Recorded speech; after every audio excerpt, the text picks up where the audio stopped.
Hey, esto es Bioloco y hoy vamos a hablar del cáncer. ¿Saben lo que es el cáncer? Oh, sí, una enfermedad que mata a mucha gente. Pero, ¿saben cuál es el origen evolutivo del cáncer? Quédense y descúbranlo.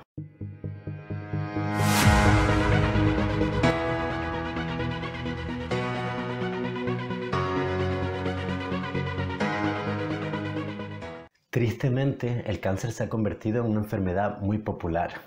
De hecho, me atrevería a decir que todo el mundo conoce a alguien que ha padecido o padece algún cáncer, lo cual no es muy difícil porque en 2018 mató a más de 9 millones de personas. El cáncer se conforma por células que se dividen de manera descontrolada, debido a mutaciones o alteraciones en su ADN. Estas células pueden crecer en cualquier tejido de tu cuerpo, formando tumores que crecen sin limitaciones y se pueden propagar vía linfática o sanguínea. Estos tumores pueden acabar oprimiendo estructuras vitales, con fatales consecuencias.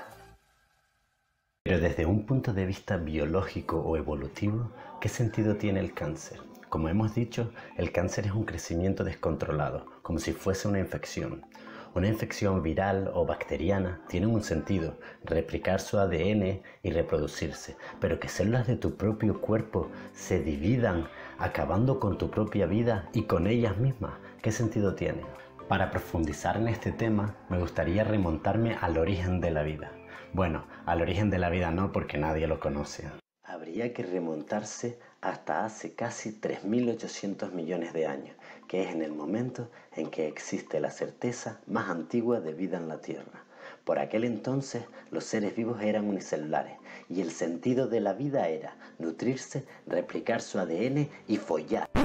Bueno, follar no, que eran unicelulares y la reproducción sexual no se había descubierto todavía. Más bien sería dividirse libremente, que al fin y al cabo es como follar contigo mismo. En ese momento las células se nutrían por osmotrofia, adquiriendo los nutrientes por absorción del medio.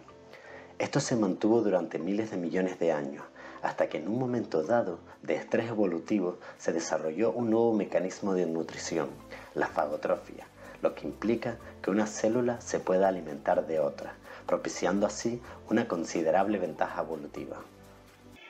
¿Y qué tiene que ver esto con el cáncer? Pues no mucho, pero no te despistes porque viene ahora. En este contexto, el statu quo había cambiado. Las células osmótrofas o presas no solo tenían que competir por los nutrientes, sino que tenían que vigilar no ser comidas por las fagotrofas, lo cual produjo un estrés evolutivo que implicó uno de los mayores avances de la evolución, la pluricelularidad, como tú y como yo. Estas células, para evitar ser fagocitadas, empezaron a crecer formando colonias lo suficientemente grandes que impedían la fagocitosis. Esto se demostró experimentalmente cultivando en una misma placa de Petri organismos unicelulares osmotróficos o presas y fagotróficos o depredadores, y al cabo de unas 20 generaciones las presas habían crecido formando organismos pluricelulares, evitando así ser depredadas.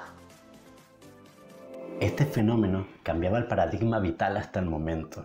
Vivir en comunidad, o más bien formar parte de un organismo, implica un verdadero compromiso social. Por ejemplo, las células ya no se podían dividir indiscriminadamente. De hecho, en el experimento que comentábamos anteriormente, las células solo se podían dividir hasta adquirir un número lo suficientemente grande que impedían ser fagocitadas, pero manteniendo un tamaño lo suficientemente pequeño que permitía que cada célula tuviese la superficie libre disponible para permitir la absorción de nutrientes.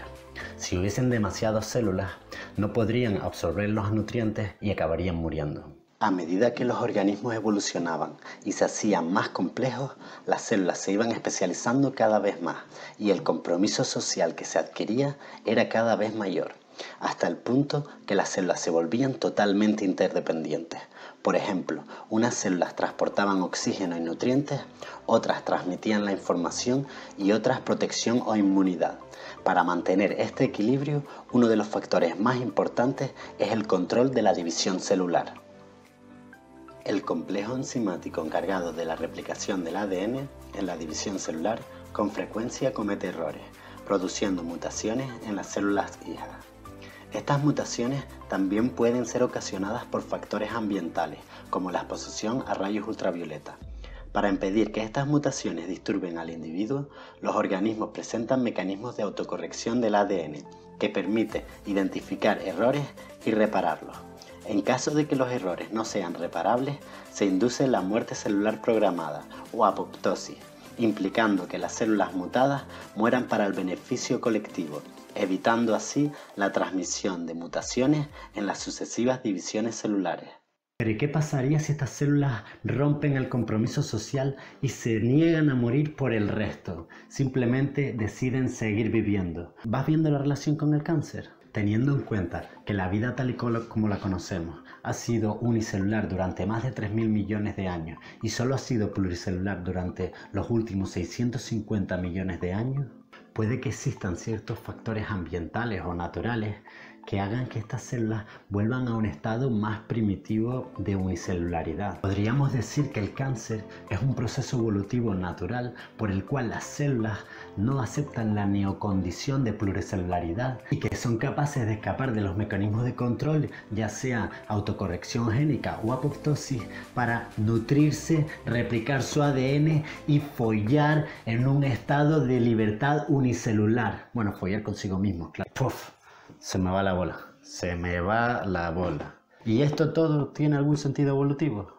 Teniendo en cuenta que las células mutadas son capaces de escaparse a todos estos mecanismos de control y que presentan numerosas mutaciones, pues podríamos decir que son como células evolucionadas de ti mismo que coexisten o más bien compiten con tu propio cuerpo. De hecho, acaparan un montón de recursos del cuerpo porque producen angiogénesis, es decir, inducen la producción de vasos sanguíneos que les van a mandar un montón de nutrientes y de todo. Desde un punto de vista de la evolución más darwinista clásica, podrían estar simplemente compitiendo por los recursos hasta que se agota el sistema, lo que significa es que te mueres. Y el tumor también, claro. Ya que el tiempo de vida en el que existe una especie a lo largo de la evolución es un concepto muy relativo, un tumor puede vivir numerosísimos años, tiempo suficiente de su existencia evolutiva en este planeta. Sin embargo, esto no parece ser muy eficiente en términos evolutivos a largo plazo.